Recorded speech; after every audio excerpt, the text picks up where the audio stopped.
Assalomu alaykum azizlar. Mana biz yangi o'yin boshlagan edik va aynan o'sha o'yinda Absolute Empire o'yini bo'yicha biz 4-qismni boshladik va o'tgan safargi videomizda Qirg'iziston hamda Tojikiston hududlarini egallab olgan edik.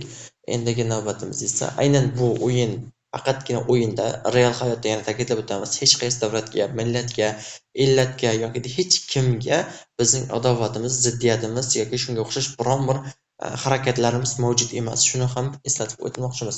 Xo'p, davom etamiz. Birinchi o'rin egallab olgan hududimizni iqtisodiy taraflama qo'llab-quvvatlasak bizga foydaliroq bo'ladi. Xo'sh, yaxshi. Holatimiz ancha yaxshi. Endi infrastrukturaga pul ajratamiz.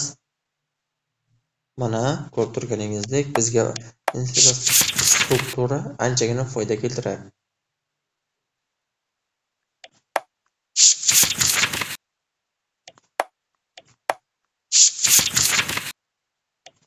Mana hududni egallab oldik. Yana rivojlantirishni boshladik. Askarlarga sog'lig'i uchun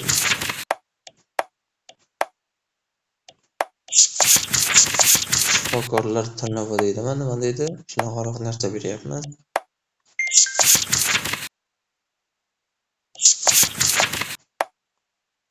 Xo'p, bizga nima kerak? Bizga pul ham kelyapti, lekin oziq-ovqat sanoatimiz anchagina holatga kelib qolganligi nisbatan kamayib ketganligi tufayli biz fabrikalarni buzamiz va oziq-ovqat kelishini ta'minlash uchun harakatni boshlaymiz.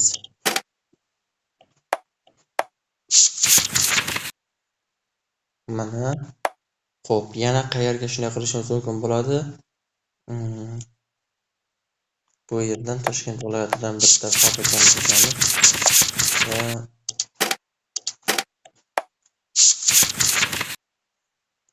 oziq-ovqat uchun beramiz.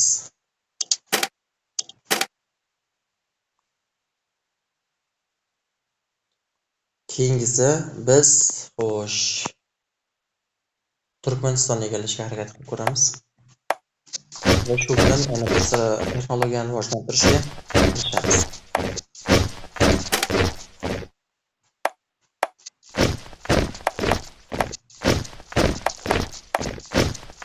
Mana ko'rib turganingizdek, burlarga aytamiz. Urushmasdan tinchgina taslim bo'linglar deymiz, lekin o'zlari bilganini qiladi. Shuning uchun kutamiz. Va Turkmanistonga qarshi urush ochamiz. 2009-yilda urushni boshladik. Xo'sh, janglarni boshlaymiz. Mana egallab olyapmiz.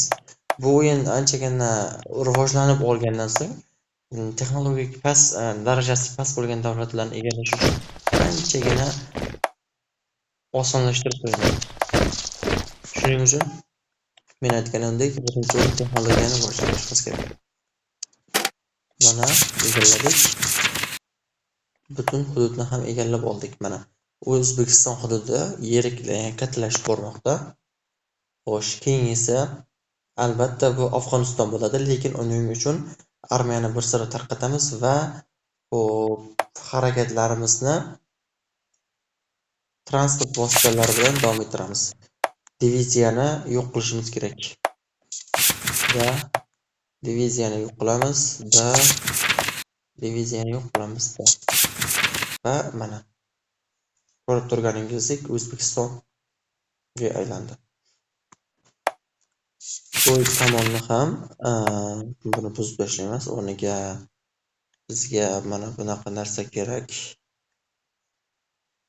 Keyingisi bu yerga neft bazasi agar mavjud bo'lmasa, deganim mana bu narsa o'rniga neft ishlab chiqaradigan baza kerak bizga. Ya'ni keyingisi yaxshi.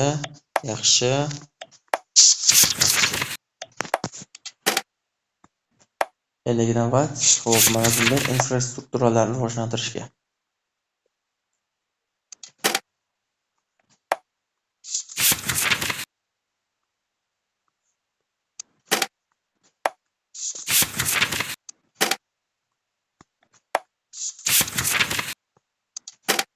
Menimcha, avvalgi videolarning qismlarini ko'rib, anchagina tushunib oldingiz degan umiddaman.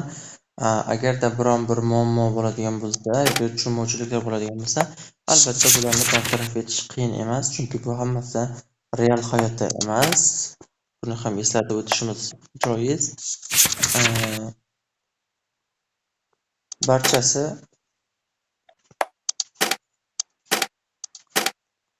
vizual dunyoda. Mana, hattoki biz bilan AQSh, Hindiston kabi davlatlar savdo aloqalarini yaxshilashga kelmoqda. Shuning uchun mana bu yerda hozir 2000-yillardan buyon hal etilmagan muammo Afrikada hududlar muammosi bo'lib turibdi. Aynan hududlar muammosi bo'lgani uchun bu yerni ola-bula qilib qo'yibdi. Seyshel, Kanada, mana ko'rib turganingizdek, bular hammasi transport vositalari bilan emas, balki oddiygina piyodalar, bizga o'xshab piyodalar bilan ta'minlab qo'yibdi. Biz lekin piyoda emas, buni armiyaga chiqarganimizda oddiygina piyodalar emas, balki otliqlar bilan harakatlangan edik. Endigi navbatimiz iqtisodga. Iqtisodni berdik, endi texnologiyaga demoqchi edim. Mana bu yerda 100 ta bo'lish kerak ekan.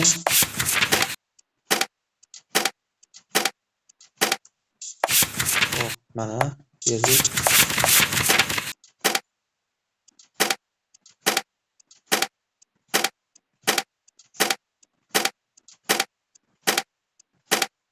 Ketamiz, yuramiz.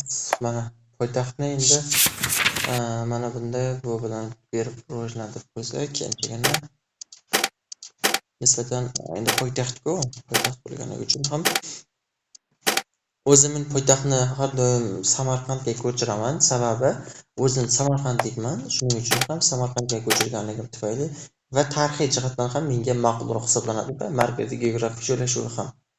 Xo'sh, lekin bu o'yinni avtomatik o'zi negadir aynan Samarqand hududi poytaxt deb olingan va davom etyapmiz. Xo'sh,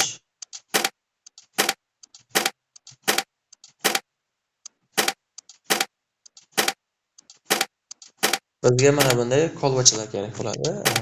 Aynan mana shu uchun ham men qaysidir bir joyni tuzilishini o'zgartirmoqchiman. Ya'ni xo'sh, fabrikalar turaveradi, balki oziq-ovqatni qayerdandir. Xo'p, mana Sirdaryo va Jizzaxdagi to'g'ri kerakli. Mana shu yerga xo'p laboratoriya qurmoqchiman. Oziq-ovqat va fabrikani buzib.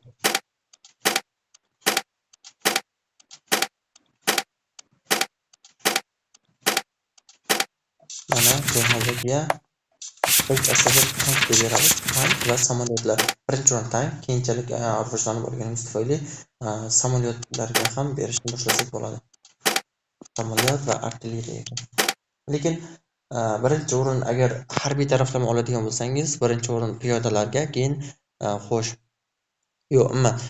harbiy taraflama piyodalarga va tanklarga beradigan bo'lsangiz, umumiy texnologiyani oladigan bo'lsangiz, iqtisod, piyodalar hamda tanklar ketma-ketligida amal qilishingizni tavsiya berib qolaman. Sababi aynan mana shu anchagina bizga foyda keltiradi. Mana xo'sh,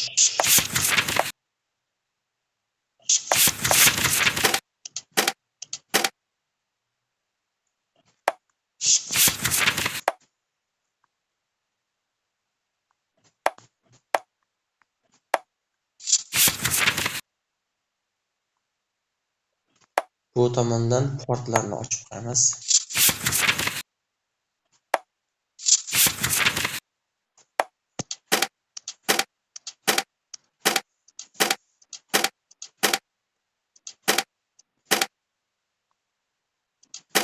Mana anchagina yirik davlatga aylanib qoldik.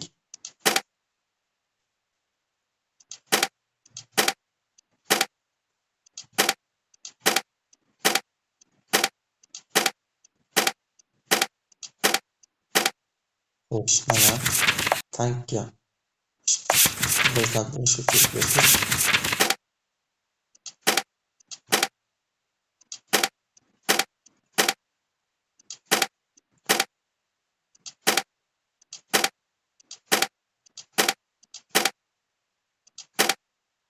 va bizda tank hosilda keyingisi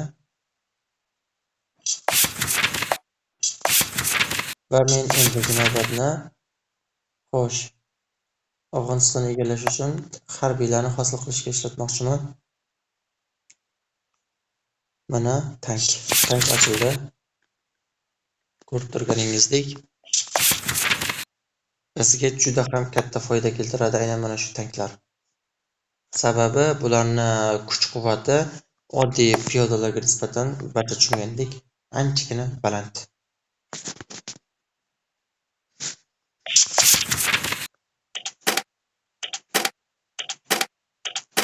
Va Afg'onistonga o'tmoqchimiz deb signal tashladik. 50 kun muhlat berdi bizga. Keyin 50 kunlik muhlatdan so'ng urush boshlashimiz mumkin ekan.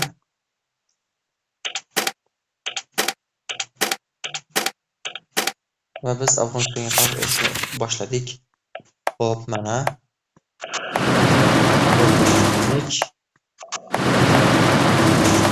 texnologiya anchagina bizga qo'l kelmoqda.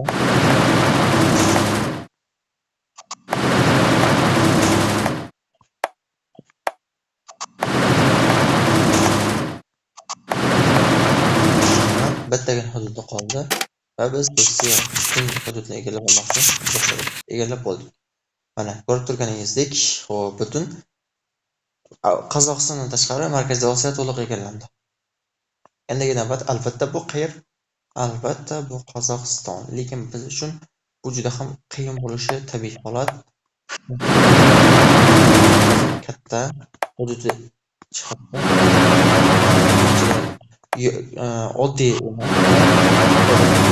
emas. Xo'p, egallab olgan davlat hududimizni endi texnologiyalar bilan rivojlantiramiz, iqtisodni rivojlantirishimiz kerak. Mana bu oddiy narsalarni qilamiz. Xo'p, bizga nima kerak? Bizga mana bu fabrikalar kerak. Yana nima kerak bizga? Xo'sh, yana shunaqa oddiy narsalar bor ekan. Fabrika, undan tashqari mana bunday laboratoriyalarni hosil qilishimiz kerak. Keyingisi yaxshi. Keyingisi ko'rganingizdek bu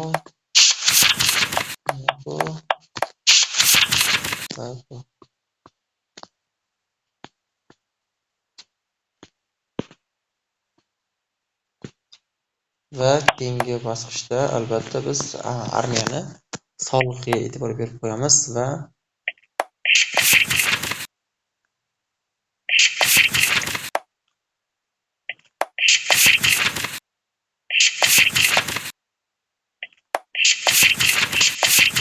davom etamiz.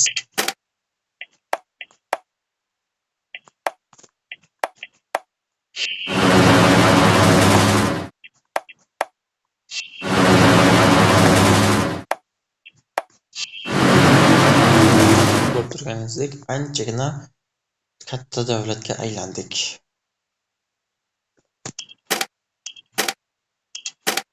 Xo'p, keyingi videomizda Qozog'istonni egallash haqida olib boramiz va bu 5-qism aynan Qozog'istonni egallanish hisoblanadi. Barchaga rahmat, biz bilan bo'ling, bizga obuna bo'ling. Rahmat barchaga.